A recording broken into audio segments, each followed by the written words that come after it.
అమరావతిలో మే 2వ తేదీన జరగనున్న పునఃప్రారంభ కార్యక్రమానికి విచ్చేయనున్న భారత ప్రధాని నరేంద్ర మోదీ సభను విజయవంతం చేద్దామని గుంటూరు పశ్చిమ నియోజకవర్గ ఎమ్మెల్యే గల్లా మాధవి పిలుపునిచ్చారు. మంగళవారం గుంటూరు జిల్లా టీడీపీ కార్యాలయంలో ఎమ్మెల్యే గల్లా మాధవి అధ్యక్షతన నియోజకవర్గ విస్తృత స్థాయి సమావేశం జరిగింది. ఈ కార్యక్రమ ప్రధాన ఎజెండాగా గుంటూరు పశ్చిమ నియోజకవర్గంలో తెలుగుదేశం పార్టీ సంస్థాగత ఎన్నికల నిర్వహణ మరియు ప్రధానమంత్రి నరేంద్ర మోదీ అమరావతి పర్యటనకి జన సమీకరణ గురించి చర్చించారు.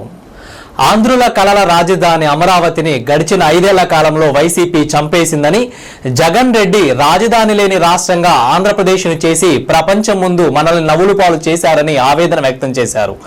తిరిగి ప్రజా సంకల్పంతో చంద్రబాబు నాయుడు అధికారంలోకి వచ్చి తిరిగి అమరావతి నిర్మించుకోవడానికి సంకల్పించారని, ఇందులో భాగంగా మే 2వ తేదీన పునర్నిర్మాణ పనుల శంకుస్థాపన కార్యక్రమానికి ముఖ్య అతిథిగా విచ్చేయనున్న భారత ప్రధాని నరేంద్ర మోదీ సభకు గుంటూరు పశ్చిమ నియోజకవర్గం నుండి వేలాది మందితో బయలుదేరి వెళ్లామని, ఇందుకు అవసరమైన వనరులను అందిస్తామని ఎమ్మెల్యే గల్లా మాధవి స్పష్టం చేశారు.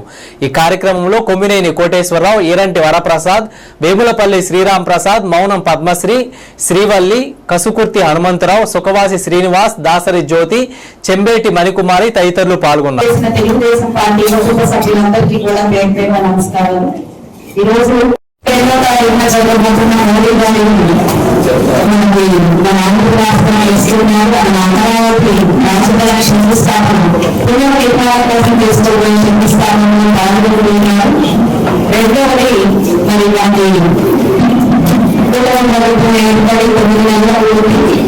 కమిటీ ఫామ్ చేస్తాయని ఇప్పటికే నాకు పేరుని ఇచ్చారు. దాని ఈ 15వ తారీఖులలో కూడా కమిటీలన్నీ కూడా పూర్తి చేసుకోవాల్సిన అవసరం ఉంది.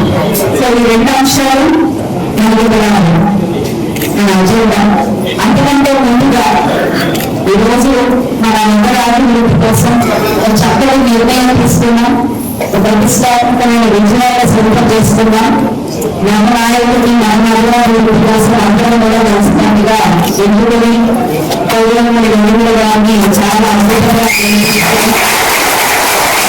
ఈరోజు పీఠ మీద మంచి సమర్థవంతమైన నాయకులను కూర్చోబెట్టాం. దానికి శుభాకాంక్షలు. అదేవిధంగా సహకరించిన ప్రతి ఒక్కరికి కూడా పేరు పెట్టలేదు. దాని 2వ విషయం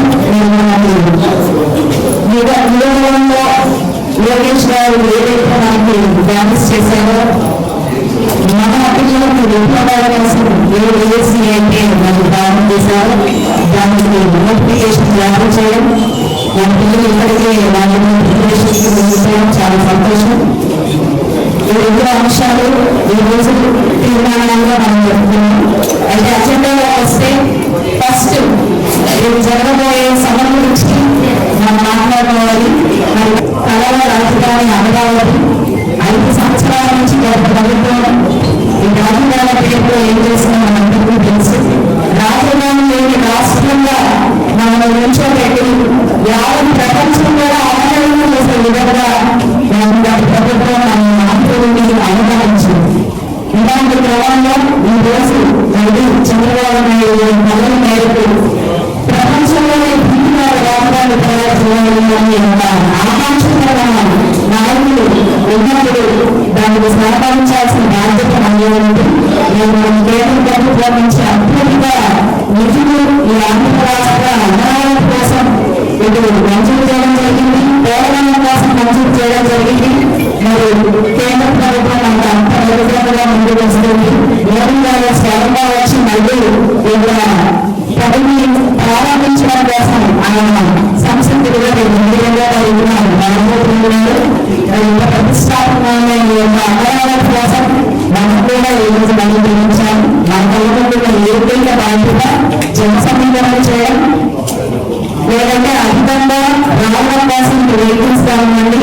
మధ్యలో అవసరమైన మంచిగా ఇల్లు ఏర్పాటు చేయాలి. ఈ 2 అంశాలు మన బాధ్యతగా ఉన్నాయి. దాన్ని 100% తీసుకోవాలి, రెస్పాన్సిబిలిటీ తీసుకొని పశ్చిమ నియోజకవర్గం ఏ టార్గెట్ని కూడా ఇంతవరకు గెలిపించలేదు. అక్కడ మన అధిష్టానం నుంచి పార్టీ నుంచి ఏ ఆలోచన వచ్చినా కూడా ఏ మీటింగ్ అయినా కూడా గుంటూరు పశ్చిమ నియోజకవర్గం ఇందులో కూడా పేరు అది గడిచిన 5 సంవత్సరాల నుంచి కూడా పేద గవర్నమెంట్